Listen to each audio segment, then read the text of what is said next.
Hey guys, meet Christopher Luxon, the CEO-turned-Prime Minister who took office in late 2023 and declared war on two things: recession and wokeness. 2 years later, in 2025, New Zealand is running one of the boldest economic experiments on the planet. They're ripping up 6 years of progressive policy, rolling back climate mandates, killing diversity quotas, reopening oil and gas drilling, and telling banks they can no longer refuse service to legal industries just because they don't like carbon. And they're doing it all for one reason: growth. Real, measurable, 3% a year growth that actually shows up in paychecks. Luxon's message is blunt: we tried the woke experiment. It tanked the economy. Now we're fixing it. And the early numbers suggest he might be right.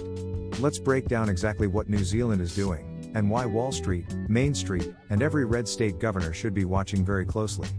First, the inheritance. When Luxon won in 2023, New Zealand was in its longest recession in 30 years.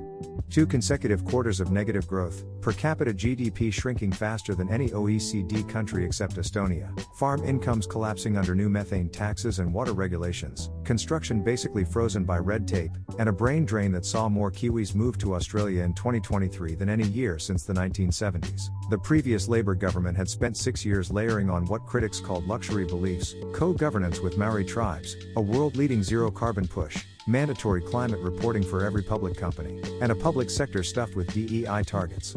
Luxon's verdict: nice ideas, terrible economics. So in 2024 and 2025 he launched what some are calling Rogernomics 2.0, a reference to the ruthless free market reforms of the 1980s that saved New Zealand from bankruptcy back then. Only this time it's paired with an explicit anti-woke edge. Here's the playbook. Number 1. Energy realism. The old government banned all new offshore oil and gas exploration in 2018, calling it a climate legacy. Result? New Zealand became almost completely dependent on imported coal from Indonesia to keep the lights on when hydro lakes ran low. Luxon reversed the ban within his first 100 days. In March 2025, the coalition passed the Crown Minerals Amendment Act, fast-tracking permits and offering subsidies for new offshore gas fields. Their argument: until renewables can actually replace baseload power 24/7, ideological bans just mean higher power prices and blackouts.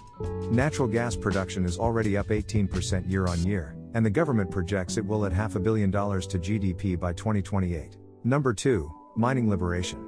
New Zealand sits on some of the world's richest deposits of gold, rare earths, and high-grade coal, but most of it has been locked up for decades by environmental rules and Maori co-governance vetoes.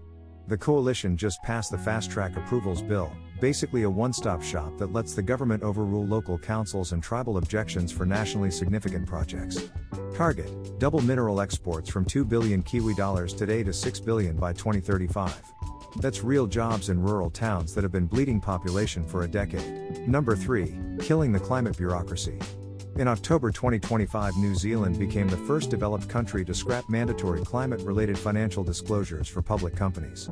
They also defunded 35 separate climate initiatives that had zero measurable impact on global temperatures but cost taxpayers hundreds of millions. Deputy Prime Minister Winston Peters called it cutting the luxury emissions of the Wellington bubble. The savings are being redirected straight into tax cuts and infrastructure. Number 4. War on woke banking. This one is straight out of the DeSantis playbook. The Financial Markets Amendment Bill, passed in mid-2025, forbids banks from denying services to lawful businesses just because they don't meet ESG or net zero targets. Translation: you can't refuse a loan to a coal mine or a gas station because some London fund manager doesn't like your carbon footprint. The government's logic is simple: when banks play climate cop, mortgage rates go up for everybody.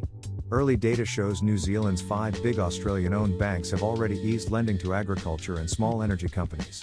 Number 5. Dismantling co-governance and identity politics in the public sector. The Maori Health Authority, created in 2022 at a cost of $500 million, has been abolished.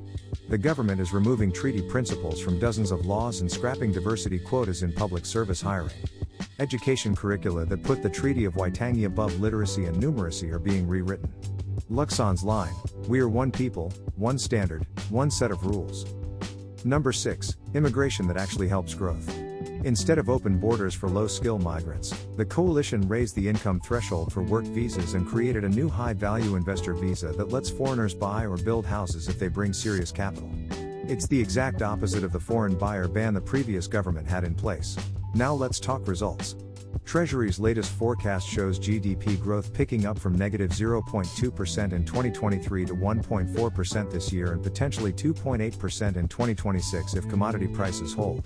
Business confidence is at its highest level since 2017. The New Zealand dollar has gained 12% against the US dollar in the last 18 months. And for the first time in years, net migration is positive again, but it's skilled workers and investors coming in, not refugees going out. Is everything perfect? No. Inflation is still sticky at 3.8%, housing remains insanely expensive, and green activists are screaming bloody murder. But here's the thing Americans need to understand: New Zealand is running the experiment most red states only talk about. They're proving you can roll back the progressive regulatory state without the sky falling. You can prioritize energy abundance over energy virtue signaling. You can tell banks to lend based on risk, not ideology. And you can do it all while cutting taxes and still balancing the budget. Christopher Luxon's core argument is that woke policies are a luxury good, affordable only when you're already rich. When you're in per capita decline and your best engineers are moving to Texas, you don't have the luxury of symbolic politics. You need growth, period. America isn't New Zealand, obviously.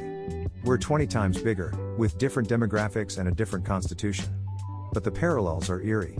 We've got states drowning in ESG mandates, banks terrified of activist shareholders, and entire industries, from oil to logging to crypto, struggling to get basic financial services. New Zealand just showed there's another path. Call it pragmatic nationalism, call it Rogernomics with attitude, or just call it common sense. Whatever label you use, the Kiwi experiment is the most important economic policy laboratory running right now. And if Christopher Luxon pulls this off, if he actually delivers 3% growth for a decade, historians will look back at 2025 as the year a small country on the bottom of the world reminded the West what made it rich in the first place. This is what abandoning woke looks like in practice. And so far, the numbers don't lie. Drop your thoughts in the comments, like and subscribe for more deep dives, and I'll see you next time. Peace out.